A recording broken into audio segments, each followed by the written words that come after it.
এখন দিদিমণির নতুন একটা প্রজেক্ট নিয়ে এসেছে রাজ্যের জন্য, আমার পাড়া আমার সমাধান। শুনতে খুব ভালো লাগছে, কি এটা উল্টোটা কি হবে বলুন তো?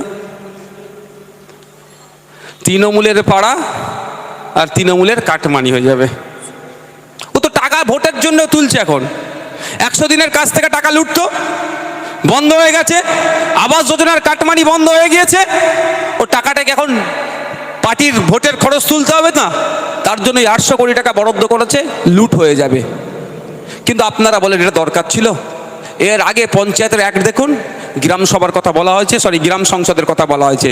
আপনার বুথের কি কাজ হবে, কে আবাস যোজনার বাড়িটা পাওয়া উপযুক্ত, কে কার লক্ষ্মী ভাণ্ডার পাওয়া দরকার প্রকৃত অর্থে, কার বিধবা ভাতা পাওয়া দরকার, কার বার্ধক্য ভাতা পাওয়া দরকার, বা কোথায় পানীয় জলের ব্যবস্থা করতে হবে, কোথায় লাইটের ব্যবস্থা করতে হবে, কোথায় ছোট্ট পোল নির্মাণ করতে হবে। অর্থাৎ আপনার বুথে আপনার মহল্লাতে যা কাজ হবে সে তার জন্য বছরের নির্দিষ্ট সময় মেনে গ্রাম সংসদ করতে হবে। এটা অলরেডি পঞ্চায়েত অ্যাক্টে উল্লেখ আছে। এই অ্যাক্টকে তিনি ধ্বংস করে দিয়েছেন। তোলাবাজি করতে করতে এই আইনটাকে ধ্বংস করে দিয়েছে। আর আদিবাসী ভাইদের জন্য, আদিবাসী অধ্যুষিত এলাকার জন্য গ্রাম সভার কনসেপ্ট আছে, ওই গ্রাম সভার কনসেপ্টটাকেও সম্পূর্ণরূপে ধ্বংস করে দিয়েছে। যদি গ্রাম সংসদ, গ্রাম সভা, এই দুটো কনসেপ্ট যেটা আছে যদি ঠিকঠাক থাকতো, আমার পাড়া আমার সমাধান করতে লাগতো না। তবে আপনাদের বলি, আপনারা জানেন আমি ভোটে নির্বাচিত হয়েছি 2021 সালের পরে। 21 সাল থেকে আমি গতকাল পর্যন্ত বলছি, আমি মানুষের দ্বারে দ্বারে পৌঁছে গিয়েছি। আমি বিশ্বাস করি ভোটের সময় যেমন আমি মানুষের কাছে গিয়ে কাকা, জ্যাঠা, মামা, পিসি, খালা, চাচা বলে ভোট চেয়েছি, বিধায়ক হয়ে যাওয়ার পরে তাদের সার্টিফিকেটের, তাদের কাগজের, তাদের কোনো দরকার পড়ে আমার কাছে তারা কেন আসবে? 5 বছর তাদের কাছেই আমি যাব। এই জন্য আমি এক প্রকার দুয়ারে MLA, meet your MLA, MLA for people, এই হ্যাশট্যাগ দিয়ে আমি মানুষের কাছে পৌঁছে যাচ্ছি। তারপরে আপনারা দেখলেন দুয়ারে সরকার এসেছে, এখন পাড়ায় সমাধান হচ্ছে। আপনাদের বলবো, যদি আপনারা আমাদের সাথ দেন, যদি সচেতন হন, কথা দিচ্ছি আপনাদের, সরকারকে বাধ্য করব আপনার দরজার সামনে অফিসারদেরকে দাঁড় করিয়ে দিবার। আর ভিডিওতে যেতে হবে না, পঞ্চায়েতে যেতে হবে না, আপনার দরজার সামনে অফিসার দাঁড়িয়ে যাবে। তাই বন্ধুগণ, সচেতন সজাগ হতে হবে, অন্যথায় কি হবে? কে বলবে আমি মুসলমানদের বাঁচাবো, কে বলবে আমি হিন্দুদের বাঁচাবো। আমি একটা উদাহরণ দেব। এটা শহরের মানুষ অনেক আছেন, মাইকের আওয়াজ যাচ্ছে। শহর গ্রাম সবার কথা বলছি, গ্রামের মানুষও আছেন। আজকে আপনারা বাড়ি যাবেন, যাদের বাচ্চাগুলো, সন্তানগুলো সরকারি স্কুলে পড়ে, ক্লাস 5, 6, 3, 4 বাচ্চাদেরকে ডাকবেন। 3, 4 বাচ্চাদেরকে গিয়ে অঙ্কের বইটা, গণিতের বইটা খুলে দেবেন, অনুশীলন 1 যেটা আছে খুলে দিয়ে বলবেন অঙ্কটা করতো। যারা বেসরকারি স্কুলে পড়ছেন তাদের কথা বলছি, যারা সরকারি স্কুলে, সবাই তো এখানে বেশিরভাগ আমরা শ্রমজীবী মানুষ, দেখবেন পারে কি? ক্লাস 5, 6 বাচ্চাকে জিজ্ঞাসা করবেন, পেনটার খাতাটা দিয়ে বলবেন তোর নাম, তোর বাবার নাম, তোর মায়ের নাম, কোন স্কুলে পড়িস, আর ঠিকানা ইংলিশে লেগে দে তো বাবা। দেখবেন কটা ফেল করে, কটা পাস করে। কাদের ছেলে ওটা? ভোটারদের ছেলে। কাদের ছেলে? যে পোস্টে উঠে ঝান্ডাটা বাঁধছে। আর যার জন্য ঝান্ডা বাঁধছে তার খোঁজ নিয়ে দেখুন তার পরিবারের কি কোথায়। বেসরকারি স্কুলে পড়াচ্ছে, সময়ের সাথে সাথে বিদেশে পাঠিয়ে দিচ্ছে, ডিগ্রি করে নিয়ে আসছে, আর আপনাকে লাঠিয়াল বানাবার প্ল্যান করছে। তাই আমি আপনাদের কাছে অনুরোধ করব, রাজনৈতিক মতবিরোধ থাকতে পারে, এটাই ডেমোক্রেসি। আপনাকে বিজেপি ভালো লাগে, সিপিএম ভালো লাগে, আইএসএফ ভালো লাগে, কংগ্রেস ভালো লাগে, যে দল ইচ্ছা করুন, কিন্তু যার জন্য আপনি গলা ফাটাচ্ছেন সে আপনাকে পরিবর্তে কি দিচ্ছে দেখুন। আপনি গলা ফাটাচ্ছেন, কালকেও আপনার ছেলে যাতে তার ছেলের হয়ে গলা ফাটায়, সেই জন্য যত স্কুলগুলো আছে দেখুন, এই সরকারি স্কুলগুলোকে ধ্বংস করে দিয়েছে। না শিক্ষক আছে, না শিক্ষার পরিকাঠামো আছে।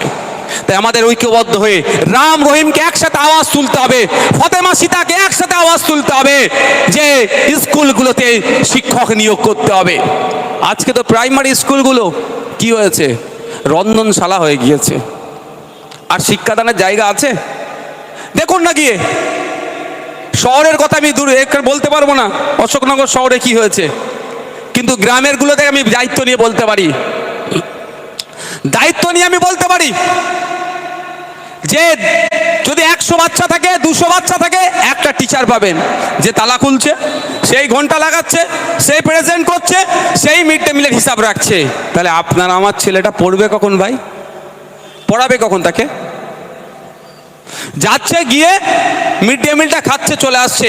আর আপনি আমি শ্রমজীবী মানুষ, সকালবেলা উঠে বাজারে চলে যায়, কেউ ভ্যান টানে, কেউ মাঠে যায়, কেউ ট্রেন ধরে কলকাতায় কাজে যায়। ম্যাক্সিমাম আমরা এই সমাজের মানুষ তো নাকি না টুকাইদার মতো সবাই সরকারি চাকরি করে। তো এইটা হয়তো আমাদের বলে, তাহলে আমাদের কি হবে? আমাদের হয়ে বলার কে থাকছে? আমার জনপ্রতিনিধি বিধানসভায় গিয়ে বলার দরকার যে পশ্চিম বাংলায় 8,500 স্কুল বন্ধ হচ্ছে কেন? উনি বাংলার জন্য অনেক সেন্টিমেন্ট, বাঙালিদের নিয়ে উনি অনেক কথা বলছেন, কিন্তু আমার কটা প্রশ্ন থেকে যায়। পশ্চিম বাংলায় প্রাইমারি আপার প্রাইমারি স্কুল মিলিয়ে 8,500 বাংলা মাধ্যম স্কুল বন্ধ হতে চলছে কেন?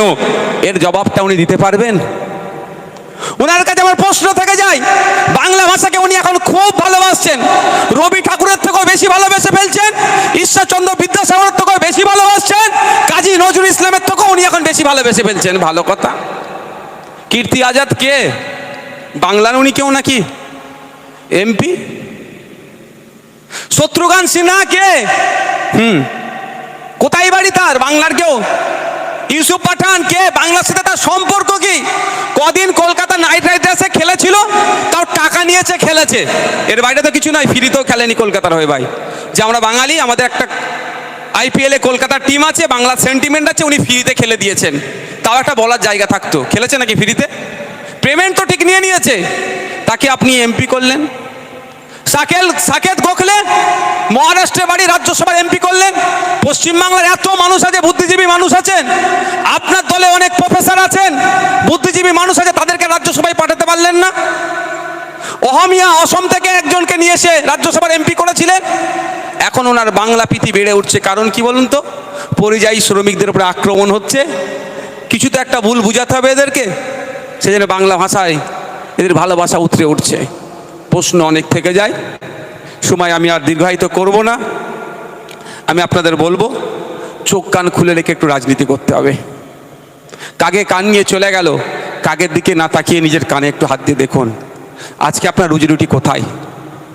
এই অপদার্থ সরকার চলছে। 2016 থেকে 2023 চা বাগানের শ্রমিকদের সাথে 18 বার মিটিংয়ে বসেছে। চা বাগান শ্রমিকদের এখনো ন্যূনতম মজুরি ঠিক করতে পারেনি, আর গল্প শোনাচ্ছে ওই সামিরুল, তুমি বাইরে থেকে সব নিয়ে চলে আসো, কাজের ব্যবস্থা হবে। কাজ আছে এখানে? কাজ থাকলেও মূল্যায়ন হয়। যে রাজমিস্ত্রিটা আজকে বাসন্তী থেকে কাজে যাচ্ছে তামিলনাড়ুতে, স্কিল লেবার হিসাবে যদি যায়, সে 1000 টাকারও বেশি সে পার ডে ইনকাম করছে, আর আনস্কিল লেবার হলে 700 টাকা 800 টাকা দিনে ইনকাম করছে। আর আমাদের ওয়েস্ট বেঙ্গলে স্কিল লেবারদের সরকার ঘোষিত দিন মজুর কত জানেন? 450 টাকা মতো।